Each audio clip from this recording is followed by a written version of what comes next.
Merci Monsieur le Président, Madame la Ministre, chers collègues. Même si le malaise d'une PPL pro-domo pour fondamentale a été pris en compte et l'opérateur unique et privé est retiré de la proposition, entraînant aussi le retrait de l'appellation centre expert, le remplacement par la reconnaissance d'équipes médicales assurant des soins de troisième recours dans des centres alors là plus définis, revient à réintroduire une architecture en 3 niveaux de soins qui n'existe pas formellement aujourd'hui en psychiatrie, et ce, sans débat public et sans débat de la profession. Si l'expertise psychiatrique existe dans des lieux divers et dispersés, centres de référence, centres d'expertise thématique, centres ressources ou de recours, la pratique clinique aussi produit de l'expertise. Comme le demande la Fédération hospitalière de France, il faudrait peut-être préalablement établir un état des lieux de ce qui s'apparente au modèle reconnu dans d'autres pathologies de gradation des soins en 3 niveaux, en documenter sous validation d'autorités indépendantes les impacts cliniques, économiques et de recherche observés et attendus.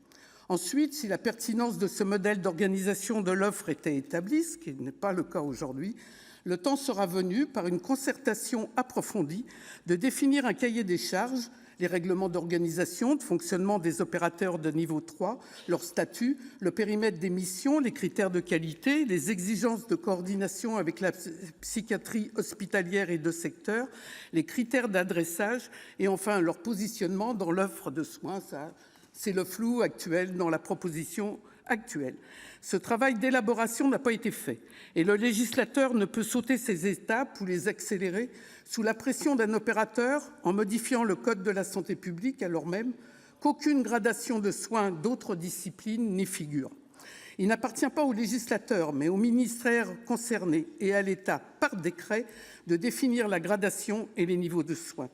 Cette PPL était construite pour fondamentale et son modèle est suite aux réserves de la grande majorité des audités et au retrait de la référence à cet acteur. Force est de constater qu'on ne sait plus trop sur quoi nous légiférons aujourd'hui, d'autant que s'agissant d'équipes de troisième recours, nous ne saurons rien des qualifications, des compétences requises comme des référentiels de formation concernés.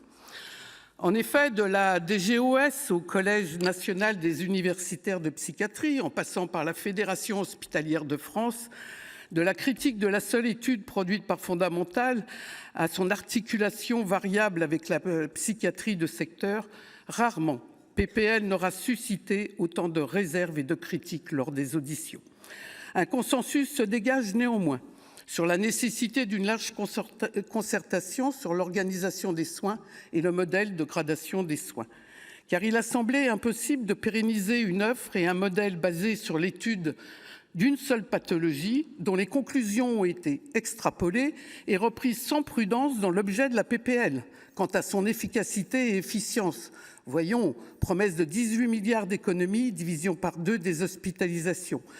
L'étude s'avérant quand même frappée de biais méthodologiques majeurs, notamment l'absence de groupe témoin, la faiblesse de la cohorte, le biais de recrutement et d'autres limites. De plus, ce modèle n'assurant que le diagnostic suivi de recommandations thérapeutiques, sans prise en soin et suivi des patients, il répond mal à la demande des acteurs de la psychiatrie, favorables à des centres de ressources d'expertise, mais intégrés à l'activité clinique des CHU ou des praticiens de secteur.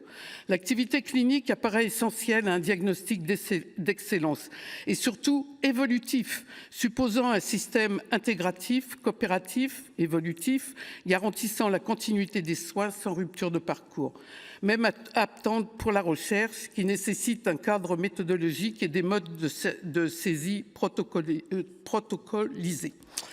La recherche et les avancées scientifiques nourrissent la psychiatrie, mais l'approche expertale ne peut s'y réduire et conduire à une psychiatrie hors sol et déliée du soin.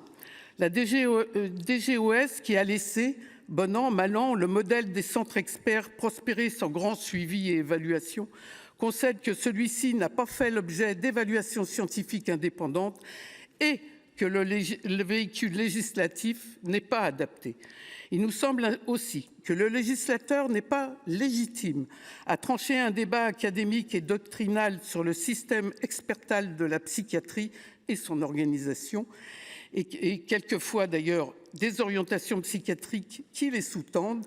C'est pourtant ce que vous nous proposez et c'est pourquoi, par contre, en cohérence, notre groupe se prononcera contre. Merci, Je vous remercie. mes chers collègues.